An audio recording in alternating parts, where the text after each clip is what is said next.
Episode ke-6. Kini Majnun muncul dengan teman-temannya di sisinya di dekat tenda kekasihnya Laila. Ia mengambil resiko besar. Tak pernah sebelumnya ia bergerak sejauh ini tanpa kegelapan malam menyelubunginya. Namun kesabarannya telah habis dan ia tak lagi sanggup menghadapinya. Hatinya luluh untuk Laila. Sebelum seluruh hatinya hancur, ia harus bertemu dengan kekasihnya, seorang pemabuk. Benaknya kebingungan dan linglung. Ia terseok-seok menuju tenda Laila.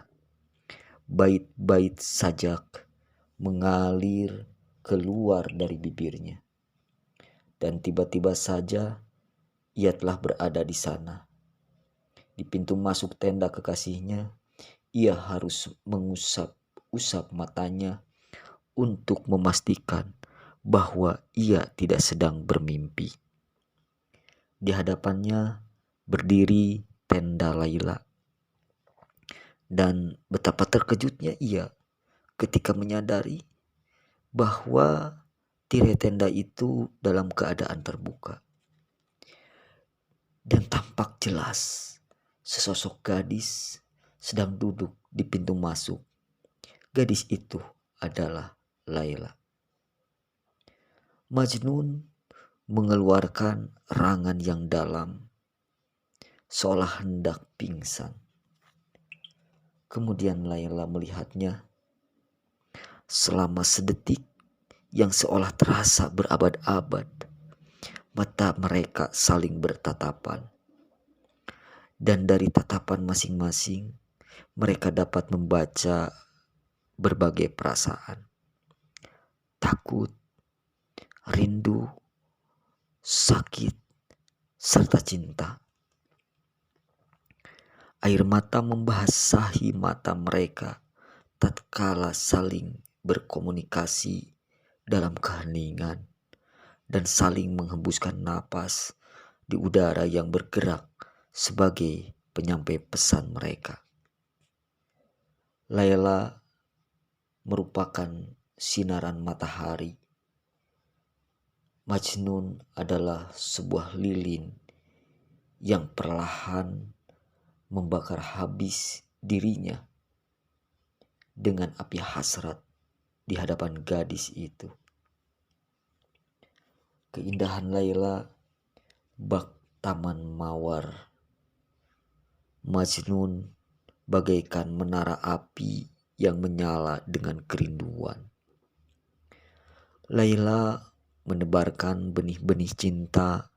Majnun menyiraminya dengan air matanya. Laila adalah kecantikan yang seolah berasal dari dunia lain. Majnun adalah lentera yang menyala terang dan membawanya pergi dari dunianya menuju dunia yang penuh laki-laki. Laila bak bunga melati yang bermekaran di musim semi, sementara Majnun adalah dataran musim gugur, di mana tak ada bunga melati yang tumbuh. Laila dapat menyihir dunia hanya dengan satu tatapan matanya. Majnun adalah budaknya yang menari berputar-putar di hadapannya. Laila memegang cangkir yang berisi anggur cinta. Majnun berdiri mabuk karena harum baunya. Hanya pertemuan sesingkat itu saja yang dapat mereka lakukan. Dan setelah itu semuanya usai. 1 detik lagi saja dan perasaan indah itu akan berakhir buruk bagi mereka berdua karena takut akan ditangkap oleh para penjaga atau pengintai. Majnun segera lari pergi. Tak lama kemudian, kunjungan rahasia Majnun ke tenda Laila diketahui khalayak umum. Suku Laila menjadi marah. Siang dan malam mereka berjaga-jaga di sekitar tendanya untuk mengantisipasi kembalinya sang penyelinap. Meskipun bukan salahnya, namun secara perlahan Laila menjadi tawanan dari kaumnya sendiri dan juga tawanan cinta Majnun. Majnun terus menjelajahi pegunungan serta gurun tempat berkelana suku Najd. Dan ia semakin jauh dari sukunya sendiri, berselimutkan kain compang-camping. Ia berjalan tanpa tujuan di tengah gurun, menciptakan ode dan soneta yang dinyanyikan dalam nada sedih untuk dirinya sendiri. Yang dapat diperkirakannya hanyalah cintanya untuk Laila. Makanan, tidur, keluarga, teman-teman, tak pernah ada lagi di hatinya yang hancur. 2 atau 3 orang temannya yang biasanya menemaninya dalam perjalanan malamnya menuju tenda Laila telah lama meninggalkannya karena tak sanggup menghadapi perubahan emosi Majnun.